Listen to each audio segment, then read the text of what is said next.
as Escrituras e eu quero te convidar a acompanhar comigo Colossenses capítulo 3. Colossenses capítulo 3. Nós estamos aí numa série de reflexões aos domingos, coragem de ser, já falamos sobre coragem de ser perdão, coragem de ser fragilidade, coragem de ser generosidade, não é isso? Vocês estão acompanhando? Amém? Inclusive, recomendo que vocês depois entrem lá no Spotify, todas as mensagens estão disponíveis no Spotify, mandem para os seus amigos. Eu tenho sempre recebido o feedback de pessoas que acompanham as séries que Betânia faz aqui. Para você ter ideia, tem igrejas que seguem as nossas séries aqui. A gente começa uma série e eles começam a série lá na igreja deles também. O Sermão do Monte, Gálatas foi assim, agora Coragem de Ser também tem acontecido. E as quartas, começamos, mas não começamos, né? Quarta-feira agora, a nossa série sobre 1 Coríntios. Então, se você não veio na quarta, não se preocupe, porque a série vai começar a semana que vem, né? Então, se esquematize aí, se articule, esteja com a gente para refletirmos sobre essa importante epístola. E hoje continuamos falando sobre coragem de ser, porque isso tem a ver com o que escolho ser enquanto gente, ser enquanto servo. E na verdade essas duas coisas não estão desassociadas, porque servir é ser. Servir é encarnar. E o ser não é pronto. Ser é um processo. O único ser pronto, e mesmo assim se revela na história e em processos, é Deus. A Trindade é um ser pronto. Não há nada a aprender, não há nada a mudar, não há nada a ser mais e, obviamente, ser menos. Nós não. Nós somos seres em construção. Somos uma casa que ainda não está pronta. Aliás, o próprio texto bíblico diz que o Senhor começou a boa obra em nós. E se Ele começou, o apóstolo Paulo diz, explicando isso aos seus interlocutores, Ele também há de completar. Isso quer dizer que nós não estamos prontos, ninguém está pronto. E o ser que não está pronto, ele pode se perder nesse processo. Ele pode se perder. Ser o que não deveria ser o que não é, porque se perder no processo é adoecer também. Quanta gente adoecida, porque na caminhada, talvez até em espaços religiosos, deixou de ser nessa construção quem realmente deveria ser, por várias razões, entre elas para agradar, para ter conquistas que não valem a pena. Jesus chega a dizer, né, que adianta você ganhar o mundo inteiro e perder? Ou seja, ganhar o mundo inteiro e perder o seu ser. Então, coragem de ser tem a ver com escolha, tem a ver com resiliência, tem a ver com enfrentamento consigo mesmo, com as questões da vida, para não deixarmos que no processo a gente perca o caminho, entendeu? Hora e outra, eu me encontro com pessoas aqui no gabinete que você percebe nitidamente que se perderam daquilo que acreditavam, se perderam da sua consciência, porque precisam o tempo todo violar a consciência para fazer o que sabem que não representa o melhor do ser nessa caminhada. Então, coragem de ser tem a ver com nos tornarmos aquilo especialmente que Deus quer que a gente seja, e não aquilo que as expectativas desse sistema corrompido nos impõem. Por isso que o Evangelho é sempre um pouco de contracultura, porque num tempo como o nosso, marcado pela superficialidade das relações, marcado pelo uso do outro, marcado pelo desejo, interesse contínuo de acumular e de mostrar-se. Nesse tempo dos influencers, todo mundo quer ser o que não é, para alimentar a alma de gente que já está perdida. Aí fica um ciclo de gente perdida alimentando gente perdida. E no final não passa de máscara, de imagem vazia, que não faz bem a ninguém. E a gente entra nesse jogo, eu tenho que ser o que não sou, eu tenho que me submeter a coisas que não deveria me submeter, vendo a alma, vendo a mim mesmo, para que eu me encaixe em expectativas que na verdade são expectativas adoecedoras. Em Cristo, nós temos uma outra identidade. Somos filhos, justos, verdadeiros, sensíveis, amorosos, empáticos. Veja como que tudo isso é a contramão da nossa cultura. Porque a nossa cultura é disputa, poder, ter.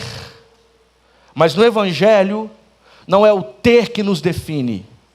No Evangelho é como somos no mundo, como habitamos o mundo, que tipo de gente somos, que realmente determina o valor que temos. E a coragem de ser, então, é uma escolha radical, não tem como você dividir isso. É integral, você não pode simplesmente se adequar a esse espaço religioso por conveniência e por imagem, e você pode até se perder aqui nessa multidão e ser uma pessoa completamente diferente fora daqui. A ideia é que na caminhada de Jesus, a autenticidade é a marca mais fundamental, porque Jesus e o Evangelho não mudam partículas da nossa vida. O Evangelho muda a nossa realidade toda. Toda. Eu sou presença igreja sendo Cristo para as pessoas em todos os lugares. Não tem a ver com jogo político de imagem. O mundo que nós servimos é um mundo voltado para o jogo da imagem. Mas no Evangelho as imagens são derretidas para que aquilo que somos de verdade se submeta ao Senhor dos Senhores. E hoje nós vamos falar um pouco sobre coragem de ser, honestidade. No tempo do fake news, não é? Hoje nós vivemos um sistema... Meu irmão, a mentira e a coisa do fake sempre foi um jeito de ser de muita gente. Mas nosso tempo é marcado. Ele é marcado por essa tendência da mentira ser um instrumento para construirmos as relações, para conquistarmos espaços até políticos. Nós estamos na era do fake news, irmão. A era da pós-verdade. Você já ouviu falar nessa expressão? A pós-verdade. Não importa se é conectado à realidade ou não. O que importa é o que eu desejo que seja. Não sei se eu já contei aqui para vocês, num grupo, nesses grupos de WhatsApp, né? Que são maravilhosos esses grupos de WhatsApp. Eu tenho feito um detox, sabe, Manga, de grupos de WhatsApp. Eu primeiro tenho silenciado quase todos. O pastor está nesse grupo aqui, não fala nada, porque realmente eu nem sei o que está acontecendo ali. E aí, num desses grupos, alguém colocou uma mensagem lá, de uma figura falando e embaixo uma tradução. Não é? E a figura falando, era o Putin, se eu não me engano, falando em russo e a legenda em português, uma legenda completamente nada a ver, mas que era o que alguns gostariam de ouvir. Meu irmão, aquele negócio rodou os grupos. E eu estava num desses grupos, e alguém falou assim, opa, peraí, meu irmão, isso não é isso que está escrito, não. O que o Putin está dizendo não é exatamente o que está aí na legenda. Aí um rapaz escreveu lá embaixo: não importa, o que importa é a verdade que eu quero.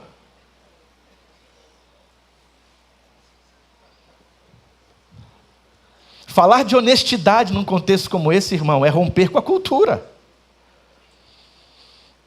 Ser honestidade num tempo como esse é de verdade testemunhar. E ser honesto tem a ver com romper com sistemas de vontade de poder. Porque, veja, a desonestidade, ser o que não é, apresentar o que não é factual, defender o que te convém porque te faz bem, mesmo que não seja a verdade, a clareza, o real, isso é sedutor.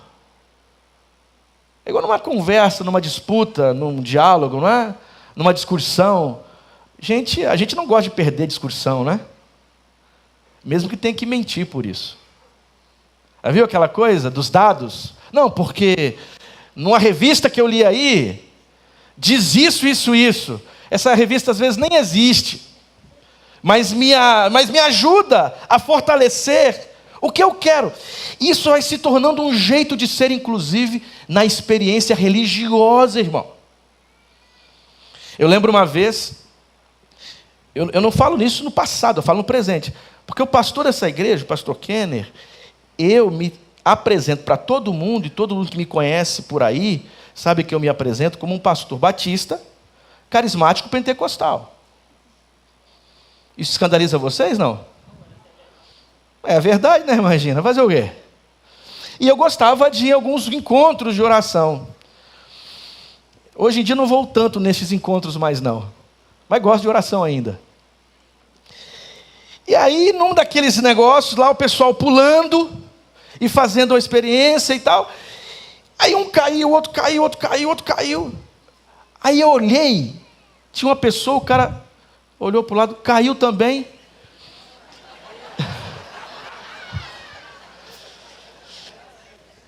E aí eu vi que ele abriu um olho assim, olhou, quer dizer, aí ele fechou de novo.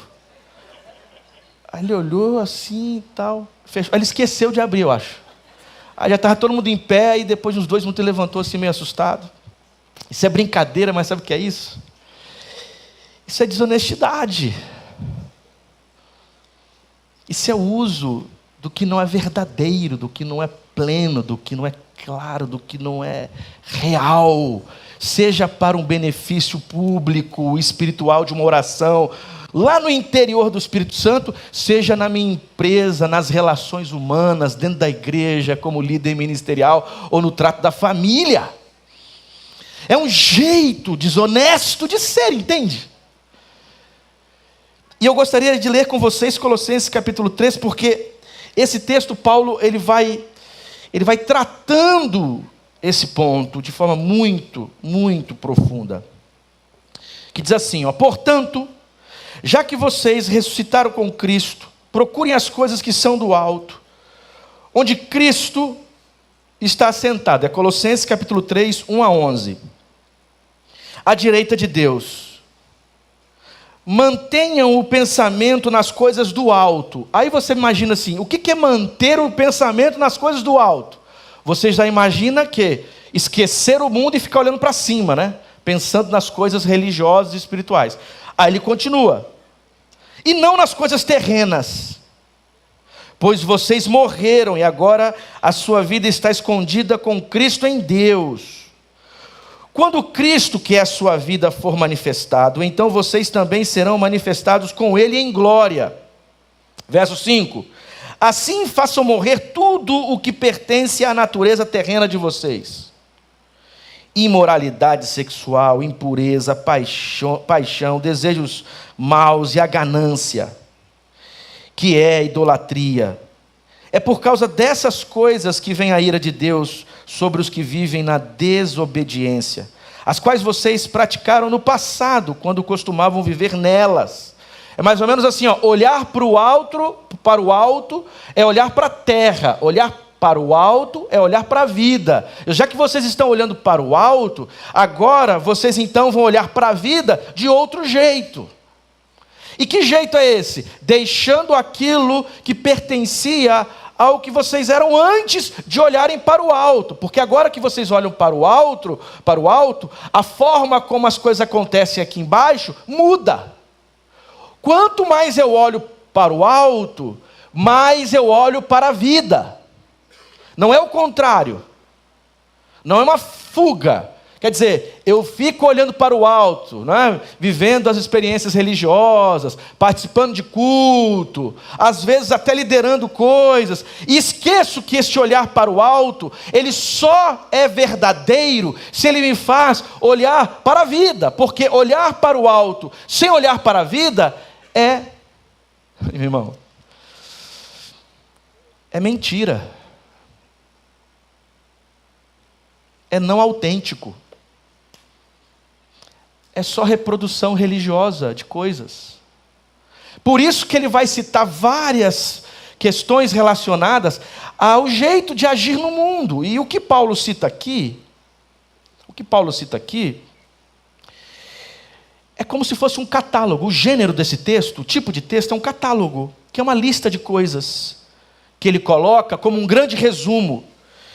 Aí ele continua, as quais vocês praticavam no passado quando costumavam viver nelas. Verso 8, mas agora abandone todas essas coisas: a ira, indignação, maldade, maledicência e linguagem indecente no falar. Verso 9, não mintam uns aos outros, visto que vocês já se despiram do velho homem com suas práticas, e se revistam do novo, o qual está sendo renovado em conhecimento à imagem do seu Criador. Verso 11, nessa nova vida já não há diferença entre grego e judeu, circunciso e incircunciso, bárbaro e cita, escravo e livre, mas Cristo é tudo e está em todos. É mais ou menos assim, Quando eu olho para o alto, me torno um ser autêntico,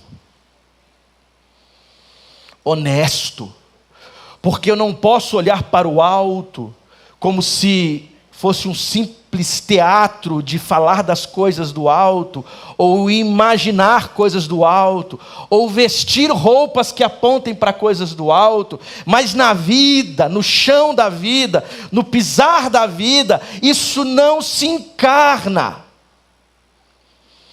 A ideia é que Paulo está dizendo o seguinte: não dá para fingir o que não é no espaço da fé. Porque eu posso aqui, levantar a mão, chorar, gritar, eu posso falar com piedade, mas no fundo ser um fake. E a ceia, irmão, ouça, irmã, a ceia é o lugar onde sentamos e olhamos nos olhos de Jesus para sermos quem realmente somos. Sem fingimento, sem estratégia política. É óbvio que na vida, você não é tudo o tempo todo com todas as pessoas. Amém, irmão? Lógico que não. Mas na caminhada com Jesus, na lógica da comunidade, deixando este velho homem, você vai sendo mais honesto consigo mesmo e com as pessoas. Você vai revelando de verdade quem você é. Você vai vivendo no fundo aquilo que de verdade te habita. O honesto não é o sincerão, entendeu, irmão? Não é isso não. O honesto é aquele que é verdadeiro, que o que ele fala é real, que o que ele pensa, e quando deve ser dito o que ele pensa, é exatamente aquilo. Ele não está usando de estratégia para te manipular, para te enganar, para te seduzir, para te tomar o que você tem, para te colocar do lado dele, quem sabe, para projetos inautênticos. Porque quem é sincero, até aquilo que não lhe agrada, ele tem a sensibilidade de expor e dialogar, porque o falso, ele mente, ele engana, ele finge o que não é, ele revela o que ele não tem, ele apresenta o que ele não possui, e acha que vai conduzir isso a vida inteira. É aí que a ceia do Senhor se torna um lugar para que a gente tire essa roupa suja, e de verdade temos coragem de ser quem somos, em uma vida transformada por Ele.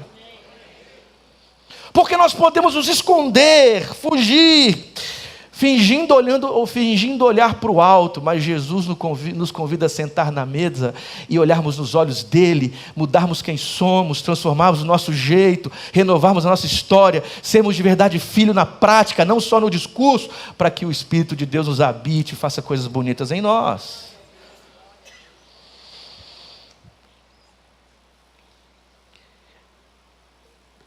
Ter coragem de ser honestidade é não se violar para agradar. Quando Paulo diz assim, não mintam uns para os outros. Mentira aqui não é só falar, mentira é ser. E às vezes nós mentimos para agradar, para se adequar. Às vezes nós somos uma mentira. Porque desejamos algumas coisas, porque queremos chegar em algum lugar. Meu irmão, vou falar um negócio para você aqui. Eu não me considero velho, não. Estou com a barbinha branca. Depois que eu cheguei em Betânia aumentou um pouquinho, mas eu não me considero velho, não. Mas eu não tenho mais coração. Eu não tenho mais paciência para fingir o que eu não sou, para agradar quem não está preocupado comigo. Eu não tenho mais paciência para lidar com pessoas que querem mostrar o que não são, para que de alguma forma tenham benefícios. Eu prefiro a crueza da realidade, a feiura do que eu sou, e a feiura do outro, do que ter que ficar o tempo todo me escondendo para agradar. Isso adoece. Eu te convido essa manhã a ser de verdade, mesmo que não agrade, irmão.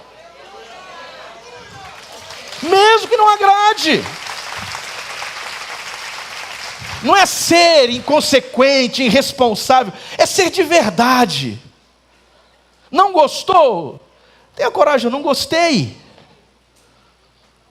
Não minta. Não use do subterfúgio, da enganação, para agradar um e ter essa pessoa com você e desagradar o outro para ficarem numa guerra contra alguém. Você já viveu isso? Não bote sorriso não coloque sorriso onde há lágrimas. Ninguém tem nada a ver com a tua vida. Não minta uns para os outros. Uma comunidade e uma vida saudável, ela não se viola para agradar. Ela não se viola para se adequar. Eu tenho toda a sensibilidade do mundo, eu tenho toda a paciência. A minha paciência nos últimos anos tem aumentado, porque a gente vai ficando mais velho assim. Mas meu irmão, é o seguinte, eu só posso vir até aqui. Amém? Aí se a pessoa não dá, então, meu irmão, siga o teu caminho. Seremos amigos, irmãos, te amo, mas siga o teu caminho. Não vamos mentir uns para os outros, porque é melhor a verdade crua e às vezes dolorosa, do que a mentira que nos leva para um caminho que lá no final vai ser a destruição. Se violar para agradar. Se violar a você, violar o teu corpo, violar a tua consciência. Violar o que você acredita para não perder. Às vezes, nós temos que perder, irmão, algumas coisas para sobreviver. Para a nossa santidade, para a nossa sanidade, para o nosso equilíbrio, que a mesa de Cristo aqui na ceia seja um espaço honesto, para que a gente não precise se violar para agradar pessoas.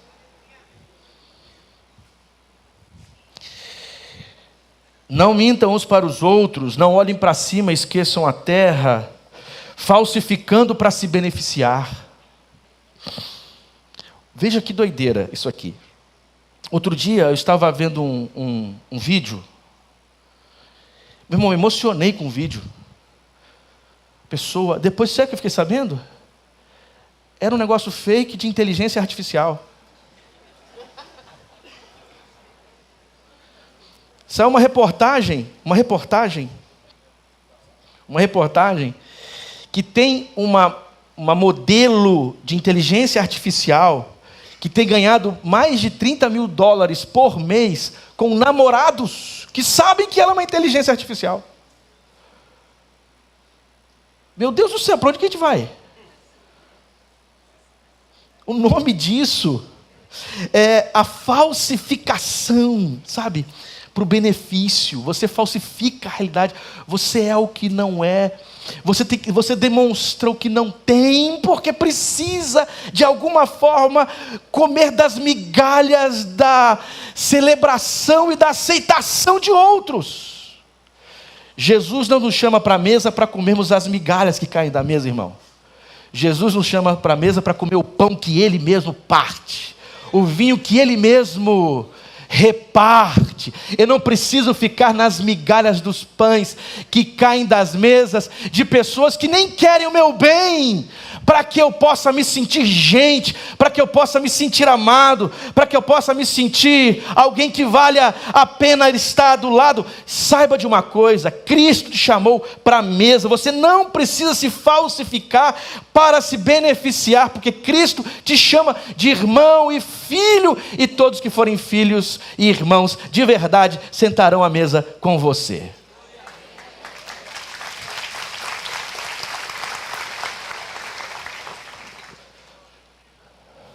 Deixa eu aprofundar um pouquinho mais isso.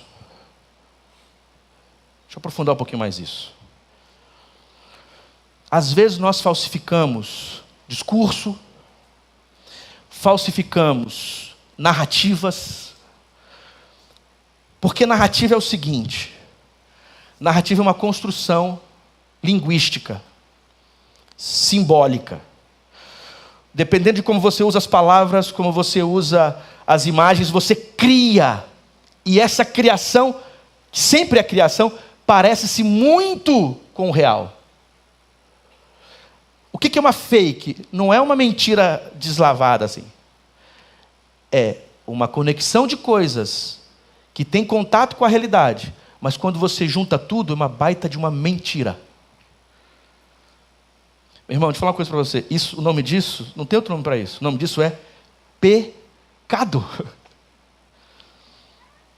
Não importa o quão bem intencionado você esteja, não importa o quanto você está desejando se proteger e proteger a quem você ama, a única coisa que liberta, a única coisa que traz paz, a única coisa que traz substanciais relacionamentos, meu irmão, é a autenticidade, é a honestidade.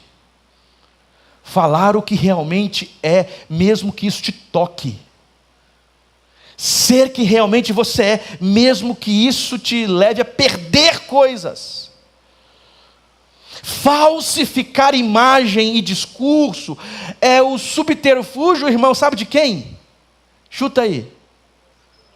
Lembram de Lucas, capítulo 4? Jesus vai para o deserto. Lembra que Jesus vai para o deserto? Quem que ele encontra lá? Quem? E o diabo, né? É o diabo que está lá? Não é Deus que está lá não, é o diabo então.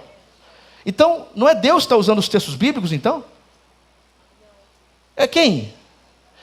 E o diabo é exegeta. Tem uma banda que diz que o diabo é maconheiro, não sei se vocês já viram essa aí. Depois, se vocês quiserem colocar isso no hino, não coloquem.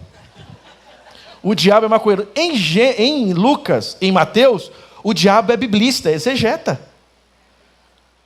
Exegeta é aquele cidadão formado em teologia na área de Bíblia que trabalha com os textos. Ele é um exegeta. A minha graduação, o meu mestrado e doutorado foram em exegese. Então, de alguma forma, a área que eu atuo do ponto de vista acadêmico é exegese, é Bíblia, então eu sou exegeta. É aquele cara, obviamente que eu não sou o diabo, mas eu sou... Ele que me imitou. Ele que nos imitou. Vocês atrapalham o meu sermão desse jeito. E o diabo, irmão, ele pega os textos reais. Ele não inventou nenhum texto, não, irmão. E na narrativa falsificou a realidade. Entendeu? Ele pegou os textos e falsificou o real, querendo de alguma forma beneficiar-se numa batalha. Porque ali, sabia que é uma batalha cósmica? Se você olha a tradição judaica, é uma batalha que está acontecendo ali. Luz e trevas. E as trevas e a luz estão no mesmo lugar, texto bíblico. A diferença é como esses textos são usados. Como que a narrativa é usada. Como a linguagem é usada. A linguagem que falsifica para o benefício é do diabo. A linguagem que está preocupada com o que é a realidade é a divina. De que lado nós estamos? Pode ser pastor, pode ser bispo, apóstolo, gente com muito tempo de comunidade de fé. Se não tiver coragem de ser honestidade, vai hora e outra usar do expediente da falsificação para o benefício. Mas em nome de Jesus, eu prefiro sangrar e não falsificar. Perder e continuar na verdade. Não violar a minha consciência. E eu tenho certeza que no final, se Deus é justo, se Deus é verdade, se Deus é fiel, se Deus é real, e se Deus está com a gente, Ele vai nos honrar. Não venda nada por falsificação. Tenha coragem de ser honestidade, porque Deus é justo e a justiça sempre prevalecerá. Sempre. Tem um pouco tempo que a gente vai partir para a ceia, mas o texto,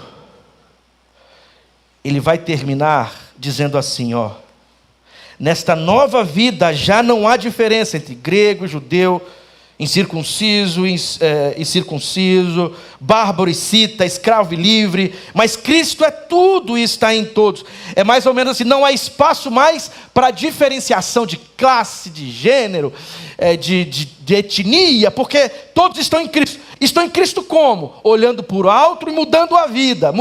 Olhando para o alto e mudando a vida como? Sendo honesto, não enganando, vivendo em paz, não se deixando levar por interesses pessoais. Aí ele diz, uma vez que isso acontece, já não há mais espaço para manipulação, já não há mais espaço para alimentar a mentira, já não há mais espaço para o engano, já não há mais espaço para a mudança dos dados, já não há mais espaço para o jogo político da falsificação. É porque todos estão em Cristo. E se há isso, então?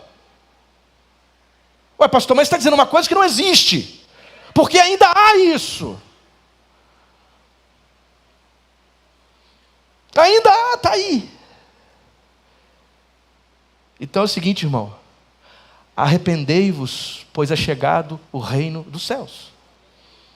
Então que haja conversão, que a igreja se converta, que eu me converta, que o seu povo que olha para o céu se converta, para que as minhas atitudes não sejam mais reflexos de engano, mas de autenticidade, de honestidade. Pai honesto, mãe honesta, marido honesto, esposa honesta, funcionário honesto, patrão honesto, amigo honesto, pastor honesto, obreiro honesto, gente honesta de verdade. De verdade.